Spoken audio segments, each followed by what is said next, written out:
Beaucoup de personnes rêvent de quitter la France pour voyager tout en travaillant par Internet. Mais ce que je vais te dire dans cette vidéo peut peut-être t'éviter une grosse erreur. Parce que partir vivre ailleurs, travailler depuis un autre pays, changer complètement de mode de vie, ce n'est pas juste une question de destination ou de billet d'avion. C'est une transition importante dans une vie.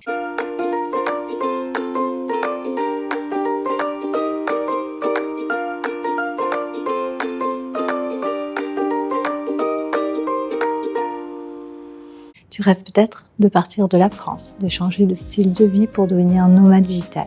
Peut-être que depuis des mois, voire des années, cette idée, elle tourne dans ta tête. Mais au fond de toi, il y a aussi une peur. Et si je faisais une erreur? Et si ce mode de vie n'était pas fait pour moi? Et si je quittais ma sécurité pour quelque chose qui ne me correspond finalement pas? Je comprends cette peur, je comprends ces questions, car je l'ai vécu. En 2013, avec Patrice, mon mari et notre fils Logan, on a fait le choix de quitter la France pour vivre une vie de voyage. Et je peux te dire que cette décision ne s'est pas prise du jour au lendemain. Elle s'est construite petit à petit, avec beaucoup de questions, beaucoup de réflexions et surtout avec des tests. Depuis, on a vécu dans plusieurs pays en Europe, dans plusieurs pays en Asie. Nous sommes partis au Canada et réalisé le rêve fou de passer tout un mois à Hawaï. 13 ans plus tard, on ne regrette absolument pas ce choix de vie. Mais si cette transition, elle a été possible pour nous, si nous avons tenu sur la durée, c'est justement parce que nous ne nous sommes pas lancés tête baissée. La bonne nouvelle, c'est qu'il existe une solution simple que très peu de gens utilisent vraiment. Il s'agit de tester la vie nomade avant de tout quitter. Et dans cette vidéo, je vais te montrer comment le faire concrètement, étape par étape, sans prendre de risques inutiles. Et surtout, je vais te partager quelque chose que beaucoup de futurs nomades découvrent trop tard. Donc, reste bien avec moi jusqu'à la fin. Alors, par où commencer concrètement? On va commencer par le statut professionnel. As-tu déjà une activité indépendante ou dois-tu d'abord quitter le salariat pour te mettre à ton compte? Ça, c'est la base de ton futur mode de vie. C'est le fait d'avoir une activité en ligne qui va te permettre de voyager comme tu le veux. Par exemple, nous, quand nous avons démarré, nous avions une boutique en ligne.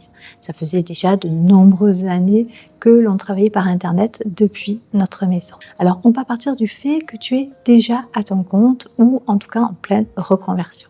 La première étape, ça va être de tester la mobilité sur de courtes périodes. La première chose que je conseille toujours, c'est de faire un petit test pendant une courte période. On va dire peut-être une semaine, 2 semaines. L'idée, elle est simple. Partir travailler ailleurs que chez toi. Dans un autre pays si c'est possible. Sinon, même dans une autre ville, ça fonctionne très bien. D'ailleurs, c'est ce que nous avons fait. Ce qui compte, ce n'est pas la destination. Ce qui compte, c'est l'expérience. Mais attention, l'objectif, c'est pas de faire du tourisme. L'objectif, c'est de travailler vraiment. Travailler avec ton ordinateur, avec ton rythme habituel, avec tes réunions, tes deadlines, tes contraintes, exactement comme si tu étais chez toi, mais en fait ailleurs. C'est la grande différence entre voyager et vivre en nomade digital. Quand tu es nomade digital, tu ne pars pas en vacances, tu déplaces simplement ton bureau. Et cette nuance, elle change absolument tout. Parce que certaines personnes adorent voyager, mais n'aiment pas du tout travailler ailleurs que dans leur environnement habituel. Leur bureau, leurs chaises, leur routine, leur quartier. Tout ça joue énormément sur leur productivité et leur bien-être. Mais si c'est ton cas, il vaut quand même mieux le découvrir avant de tout quitter. Pendant cette période de test, observe-toi attentivement. Comment tu te sens en travaillant depuis un café, depuis un appartement que tu ne connais pas? Est-ce que tu arrives à te concentrer facilement? Est-ce que tu te sens libre ou au contraire désorganisé et stressé? Ces observations sont précieuses parce qu'elles te diront beaucoup plus sur toi-même que n'importe quel article ou vidéo sur le nomadisme. Profites-en aussi pour prendre des notes. Ton matériel est-il adapté? Comment ça se passe avec ton ou ta partenaire si tu es en couple ou avec tes enfants? Mais tester la mobilité, ça ne suffit pas. Une fois que tu sais que tu es capable de travailler en autonomie, il y a un autre aspect de la vie nomade auquel on ne pense pas toujours au départ. Et pourtant, il change énormément le quotidien. Il va s'agir de tester ton rapport au minimalisme. Quand on devient nomade digital, on simplifie beaucoup sa vie. Moins d'objets, moins de possessions.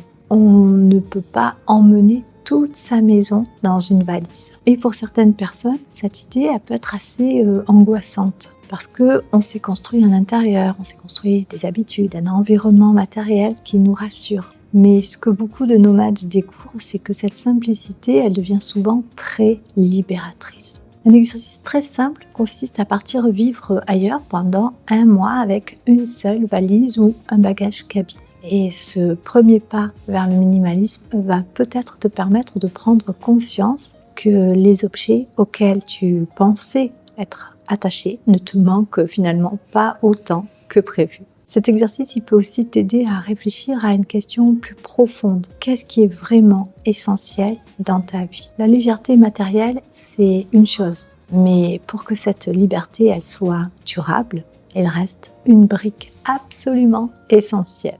C'est construire et valider tes revenus avant de partir. Alors, je vais être très directe avec toi sur ce point. Je vois encore trop souvent des personnes qui partent avec l'idée que les revenus vont arriver une fois sur place, pendant le voyage. Parfois, ça fonctionne, mais très souvent, cela crée un stress financier énorme qui gâche complètement l'expérience ou qui va créer des tensions dans le couple, au sein de la famille. Et au lieu de profiter de cette nouvelle liberté, on passe son temps à s'inquiéter pour payer son logement ou accepter n'importe quelle mission. Alors voici ce que je te recommande. La première chose, c'est de construire un matelas financier. Avant même de penser à partir, assure-toi d'avoir une réserve financière qui va te permettre de vivre plusieurs mois sans revenus. Parce qu'il peut se passer n'importe quoi. Tu peux perdre un client, tu peux tomber malade et ne pas pouvoir travailler. Donc c'est important d'avoir toujours une sécurité financière. Je conseille toujours 3 à 6 mois de revenus de côté. Je trouve que c'est une base qui est quand même assez raisonnable. Ce matelas financier n'est pas une peur, c'est une sécurité qui va te permettre de construire ton activité avec sérénité. Puis la deuxième chose, c'est si tu es salarié, ne quitte pas ton emploi tant que tu n'as pas prouvé que ton activité fonctionne, même à petite échelle. Aujourd'hui, les possibilités, elles sont nombreuses. Freelancing, marketing digital, création de contenu, coaching, produits numériques. Mais quelle que soit l'activité que tu vas choisir, teste-la en parallèle de ta vie actuelle de salarié. Décroche tes premières missions, génère tes premiers revenus. Prouve-toi que ton modèle, il fonctionne. C'est un mode de vie incroyable quand tu le prépares bien et qui peut durer aussi longtemps que tu le souhaites. J'espère que cette vidéo t'aura été utile. Si tu as des questions, j'y répondrai avec plaisir. Et dis-moi aussi en commentaire à quelle étape tu en es aujourd'hui. Est-ce que tu es encore dans la phase de réflexion ou est-ce que tu as déjà commencé à tester certaines choses, à mettre en place les premières briques de ta future vie de nomade digital? Abonne-toi à la chaîne si tu veux recevoir chaque semaine des conseils concrets sur le voyage, la logistique, l'administratif et l'entrepreneuriat nomade. Je te laisse et on se retrouve très vite pour une nouvelle vidéo.